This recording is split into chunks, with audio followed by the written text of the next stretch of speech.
Okay, so hi, hello guys, and welcome back to my channel. And then this is topic number 2 that we are going to discuss today, which is proofs. And I have seen the questions coming from this part as well in the question paper. But the main problem with these type of questions is, there are no numbers or something. So many kids, they are scared of, with the questions where there are no numbers in maths. So basically, it's not like, every question will always have a number. You have to assume certain things sometimes. And especially these type of questions, what is going, what has been coming from, past like 5-6 years, whatever paper I have seen. So they are asking proofs questions basically where you are,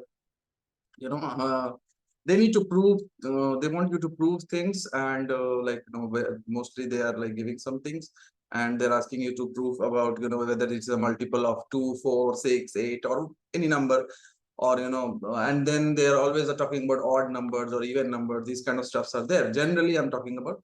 And I've taken one of the questions, a similar kind of question. I have framed it, and let's try to do it.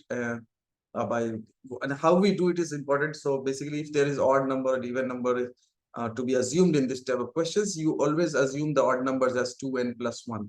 Remember that. So this is the general method of assuming an odd number, and an even number is always 2n. These are the two things that we should know, because if they say that sum of two odd numbers, now you don't know which odd number they're talking about. So you should take 2n plus 1, and then one other can be 2n minus 1. So the two odd numbers can be like that. And if you talk about even numbers, then you can take 2n and 2n plus 2. So that's one thing. And then if you talk about a square minus b square, that's a difference of square formula, which is a minus b and a plus b. And this formula is very important for rationalization, proofs, and many factorization. So it can be used many times. So please remember this formula. This is very important. And then if you are, they can also ask sum of two consecutive squares of two consecutive numbers, or cube of two consecutive numbers. In those cases, you have to assume the consecutive numbers. Now, consecutive numbers are like one after the other. So it's like n plus 1, n plus 2, and so on. You can assume depending on how many consecutive numbers they are talking about. And then you have three consecutive, that means n minus 1, n, and n plus 1. This is a good way of assuming three consecutive. So if you are assuming odd number of numbers, then you always start from like this, like n minus 3, n minus 1, like that. So it goes, and it is beneficial when you add or add them, or you do the squares and add them. All those things will be beneficial. So this is a way of assuming things. And basically, I have not seen anywhere written properly that how to assume. So I'm just giving a hint that if the question is saying about prove that the sum of two odd numbers, or this, that, like that, so you just assume things. Okay.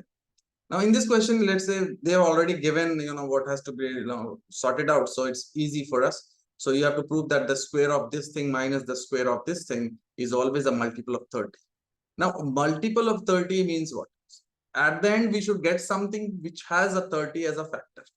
That you should keep in mind. So whenever it's a multiple of something, that means that number should come up at the end, and you should say that this is a actually a factor of the whole thing. So therefore, it's a multiple of that. Now, also it says for all positive integer values of n. Now we know that integer value means what? Integer value means all the numbers like 1, 2, 3, 4, minus 1, 2, 3. Those are zero or integer numbers. But it says positive integer, which means only 1, 2, 3, 4. So n can take only values like 1, 2, 3, 4, 5, 6, like that, those kind of values. Okay. Now, if I take for example here n is equal to 1, just for the check. If I take n is equal to 1, so what does I get? So it's like 8 square, which is 64. And this is like minus 2 square, which is 4. So 64 minus 4 is 6. 60 is definitely a multiple of 30. This is what it means. But we have to actually prove that. So what we will do, we will sort this out. What we can do is we can use a difference of square directly, or we can also do the expanding brackets things. But expanding brackets is pretty lengthy sometimes, I feel. So it's like just using this formula. Okay, so like this is a square and this is b square. You can treat them.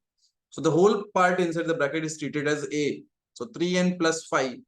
And then you add this to this. That is a plus b. So if I want to write a plus b, which means 3n plus 5. So I'll write 3n plus 5 plus again 3n minus 5. This is one of the part of the bracket, which means a plus b. And let me sort this out separately so that you don't have any problem. So 3n plus 3n is 6n. and 5 and 5 is 0. So I get this for a plus b part. I'm just doing the a plus b part. Next part is a minus b. Let that we can sort that out separately so you don't get any confusion there. So 3n plus 5, 3n plus 5, and then you subtract 3n. And remember, when you subtract, you have to make this negative, this 3n negative, and this minus 5 becomes plus because minus times minus is a plus. So you have a plus 5 here, which means it becomes 10. So now we get the values of 6, a plus b and a minus b. Now we can club them. That means we have to multiply it out. So ultimately, this whole equation comes out to be, boils down to 6n times by 10, which is your, I'm writing in short that a square minus b square thing. This is equal to 6n times 10, which gives out how much? 6 times 10 is 60n.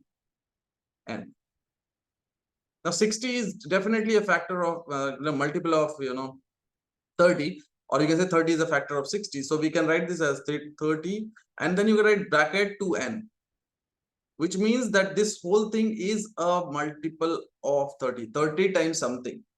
Okay, 30 times something. So therefore, the given is always a multiple of